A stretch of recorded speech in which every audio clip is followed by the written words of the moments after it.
Friends, I'm Albert J. Torcaso. Now, if you won't block, make private or unknown your phone number, you can give me a call. Yeah, I don't care if you're 18 to 185, if you were able to live that long.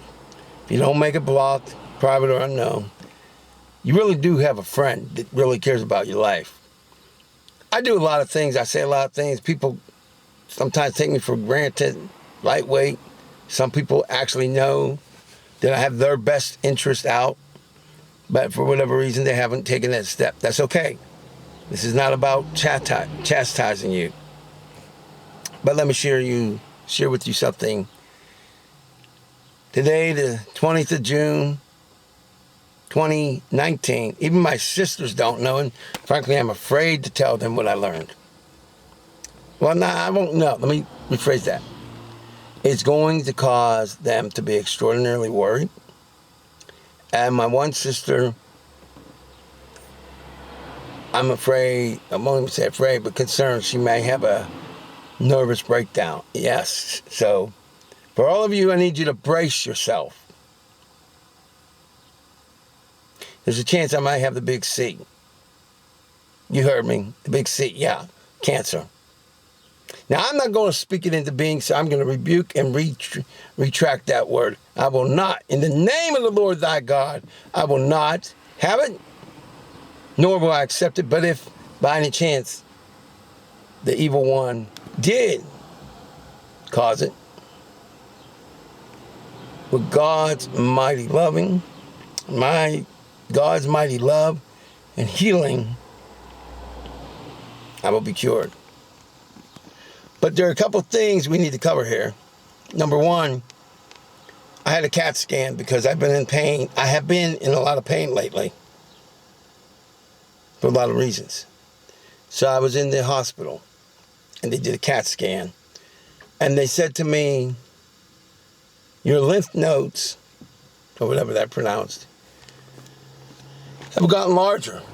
So apparently, it turns out there was a possibility that I may have had this happened in 2017, and nobody ever told me. The medical profession didn't tell me. I'm not cutting down or tearing apart the medical profession as a whole, but somebody didn't do their job. So what's this about and why you need to hear this? It's all about your life. Here's the deal. I walked into, I was rolled in on the wheelchair, to be honest, thinking it was one thing, and found out it might be the big C. But we're not going to accept that, because the Lord thy God will, with his mighty power, I shall be healed. What is concerning, however, is that for 2 years, I didn't even know. I couldn't even get into the boxing ring, to use a metaphor. How could I fight something I didn't know existed? Now, friends, you should also know that about 3 years ago, Annette might have had the big C. And they didn't bother to tell us until this year. So that's 2 for me, 3 for her. So what's the moral?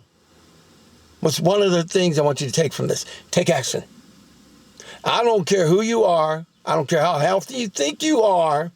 If you've been to the doctor in the last 5 years, you need to find out everything and anything those test results may have shown up. I mean now, today. That means Jeff. That means Anna. That means each and every one of you. That means Gemma over there in the Philippines. That means Raja, who's now, who lives in the Dallas area.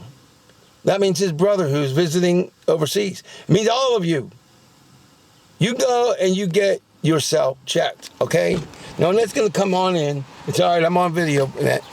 Here's the deal. Any kind of results, any kind of test you have, I don't care how mundane it is, I want you to go and get them checked and check them out. In other words, get your records, get copies of them. Now, if it costs you money and you don't have it, that's one thing. But I'll tell you this. Whoever read those initial reports of the CAT scan in 2017 should have told me. But here's the thing, friends. Here's the thing. I want you to hear this part. If I do have the big C, God has me still here. If you have it, God has you still here. And for atheists, I love you too. But guess what? If you're here, God actually exists. But that's all right. I love you. It don't matter. Now, for any of you that are different faiths, that's cool. Well, I don't care about all that. I care about you. But this is what I'm saying to you. This is what I need you to know. Get checked. And I don't care if you are a 16-year-old, think you're a big and bad person, or the oldest person in the history of America. You need to get checked. You know what else you need to do? You need to step up to the plate. You need to hit the home run. You need to score the touchdown or the basketball goal, whatever they call it in basketball. You know, do a layup. You need to live your life, because you may find out unexpectedly that you're sick. Or you may find out that you have 6 months to live. Who knows what people find out? I want you to think about this and reflect for a minute. On the morning of 2001, September the 11th, before the passengers were made aware of what happened, their lives were just as typical as yours. I mean, every day, it was just, every day they might have been doing whatever they were, talking to people, maybe texting, although it wasn't that big back in 2001, but whatever they were doing, going about their lives. You see, my friends, that's what happens in life. 1 second, you're texting your friend, you're hanging with your girlfriend or your boyfriend or your wife or husband, and tragedy can strike. So you know what that means? You got to live your life every day. But living your life, I'm not just going to blanket, broadly say live your life. That means live your life. Now you might say, well, you just said that. No. There's a difference between living a life and living your life. And here's the difference. If you're working a servant and slave job, if you are a slave or servant to the clock, or if you're living paycheck to paycheck, or any of that jazz, you're not really living. You're surviving. I said I want you to live. So here's what you do. Today, you are officially on notice. I don't care what it is you get involved in. I really don't. It could be selling cookies. It could be selling things online. I just don't care. But find a way to get extra additional income. Find a way also to make time to walk or exercise, whatever way it may be. Or if you are not able to exercise your mind. Stay healthy for as long as you can. I don't want you dead. Now, I'm not going to show you the technical stuff, but I'll let you see. Yeah, that's the wristband. Just came from the emergency right here. Emergency room. Went in there thinking, oh, it's just a little pain. Now, Annette was crying because they said it could be the C word. My sister Diane, whoo, even my sister Rose, they're not going to have a problem going to the restroom, if you get my meaning. I'm afraid, well, I'm not afraid, but I cannot tell Diane. She gets too emotional. For those of you who don't know, myself, my sister Diane, and my sister Rose, we witnessed my biological father getting killed in front of our faces. I was only 12. We went through a lot, as I'm sure a lot of you have. But let me be very clear about something. If you're watching this, if you decide to watch this, I'm putting you on notice. Yeah, it is my business. Your life, that matters to me. You're probably like, man, I don't even know you. Who are you doing stepping out on my shoes and talking about, I have a right. I do have a right to tell you that you need to change. On many levels. First of all, you are a lot healthier than I may or may not be. You have the ability. You may be younger. You may be stronger. But it doesn't matter, because I'm strong. I'm healthy in many ways. What I want you to understand is I don't care what roadblocks you may have in life. I don't care who you are, how you've been treated. You need to do something. And again, a business of some kind, I don't care what it is. It can be a vehicle getting you the tool called income. And that can literally be the difference of life and death. You might say, well, how's that? Give you a perfect example. What if it's your mother, your sister, or yourself? And let's say that they don't have health care coverage. Or worse yet, let's say they do, but they're turned down for coverage. Or maybe they get some, but they only get treatment that's going to, keep them around. See, if you have the income, you truly have freedom financially, medically, educationally, every single sense of the word. So I'm going to share something with you, and I really don't care. I don't have anything to lose here. I love you, but my life and Annette's life is on the line. Our lives are on the line.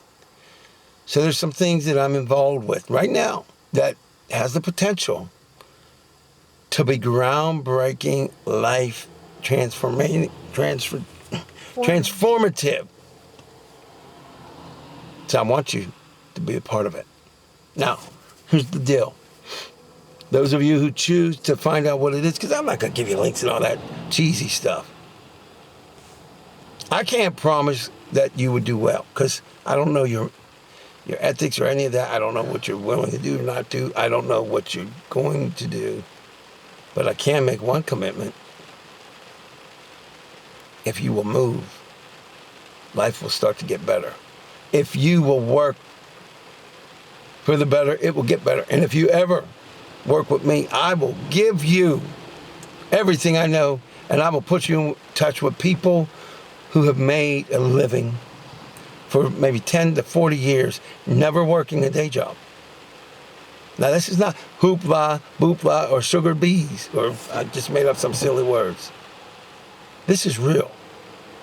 I know a man right now hasn't worked a quote-unquote job for 30, 40 years. He stands, one of them, is going to be very blessed. And that's not a hope, that's not a hype. It's as real as, I don't want to say it because I don't want to make it sound what it isn't. It's not to try to entice you. That's not what it is. But here's the deal. As I said, I was in the emergency room, and as you have seen, well, before that, I was out doing some very important things today. And I found out later from my mentor, my brother in Christ, my brother and my friend, Mr. Ivan Harris. I found out that there's this opportunity to get a blessing that Annette will tell you, if she could, never, ever expect it. And then I found out I already followed through on one of the prerequisites.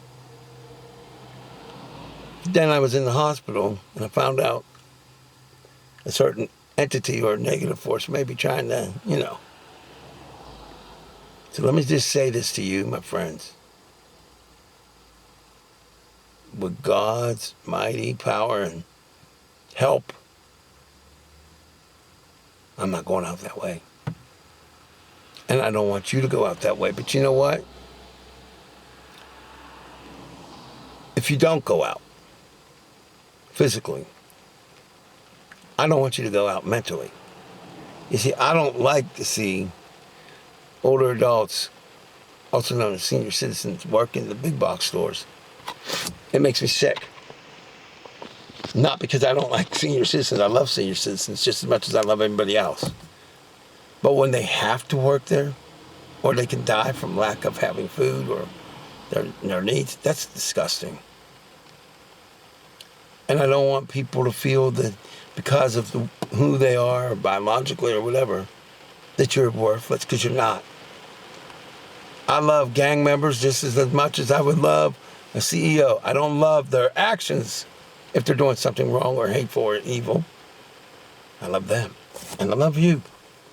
From a very spiritual, profound, and in a very profound way. I'm not here to play. For those of you who think that when I talk about things that I'm involved in. You're getting the wrong message, brothers and sisters, if you think it's about the money, because it's about you. I've been there. And I'm not going out that way, Lord willing. With God's mighty help, if anything's there, it will be erased and eradicated. But I want to share this time with you, because you might be out there right now, and maybe you're not physiologically about to go and expire, but maybe you're somebody who's thinking about taking yourself out, suicide. I want to say something to each and every one of you. If you're considering suicide, don't. And I understand you might be dealing with some tragic things physiologically. Maybe you got a 6-month to live diagnosis, whatever. You take every single day. I know that the pain could be so great. There's nothing on earth that can stop it. You still don't check out. And I'll tell you why. You're needed. You're needed. And I'm going to leave you with this. And by the way, it's storming out, and I'm sure you hear it, and you can see it in the background. I'm going to leave you with this message. I love you. And it physically hurts me sometimes to think that there are children, there's senior citizens, there are veterans, and people all across the board, people that just don't have what they need. And people say, oh, you're a socialist. No, I'm not a socialist. You know what I am? A person that cares. A person that has compassion. Because I'll tell you something. I've met children starving. I've met seniors that their medicines were so expensive they had to choose to eat pet food. It's not just rumors. I met people that choose to eat cat food or dog food. So yeah, I talk a long time. And some people say that I'm a trip. Others say that I'm a journey or a voyage. Well, if I am a voyage, let me be a voyage. Let me be a billion voyages. Maybe I'm the endless voyage to wherever you want to go. Because we're going to take that voyage, or voyages, and we, in the words of the late, great Martin Luther King, we're going to take that voyage, and we shall overcome. We shall overcome. All people of every pigmentation, of every single city, state, nation, all people across the globe, we shall not be divided, but we shall be united. And I say this, and I say this to the Lord thy God, in the name of God, whether you believe or you do not. Friends, we shall overcome. We're not going to sit around and hope that it happens. We owe it to a higher power. And we owe it to those who've gone before us. Lord knows. We owe it to Rosa Parks, John F. Kennedy, Robert F. Kennedy. Of course, we owe it to Martin Luther King. We owe it to Mahatma Gandhi, Nelson Mandela, and countless people. So when Dr. King says, one day we shall overcome, now it is up to you, the 16-year-olds, to an endless number. We must become united. We can stay individualized and individuals. But in order to have prosperity, you must matter to me. I must matter to you. And together, we must demand and proclaim that we shall overcome, and that we have overcame. I say unto you, we have overcame. I love you. And by the Lord thy God, I ask, Father God, if there be poison in me, to heal me. Because, friends, I want to be the person that lets you know you're not alone. And to the people thinking about things I wouldn't even want you to think about, don't block your number. Don't make it private or unknown. You text me. You call me. You're too important to me. And I know that a lot of people come on videos and that will tell you what I'm like off camera. You want to talk about deep? You don't even know what deep is. I didn't plan on an 85-hour video, but then again, I didn't plan on walking into the room, getting rolled into an emergency room and finding out that I have something, possibly have something that could do what it can do. But I'm going to leave you, as I said a few seconds ago. I don't care who you are, pigmentation, faith, whatever. I love everybody. If I had it up, if it was up to me, every single person on earth would be baptized in Christ. But it would be because I want your spirit in paradise. I want your spirit in heaven. Not for any other reason. You see, you matter to me. But let me say this to the people with hopelessness. Martin Luther King said, we shall overcome. I say, we have. Let's make it a reality, okay? And stick around. Because you, sir, you, ma'am, you're my family. You didn't know it yet. But yeah, I love you. You're my family.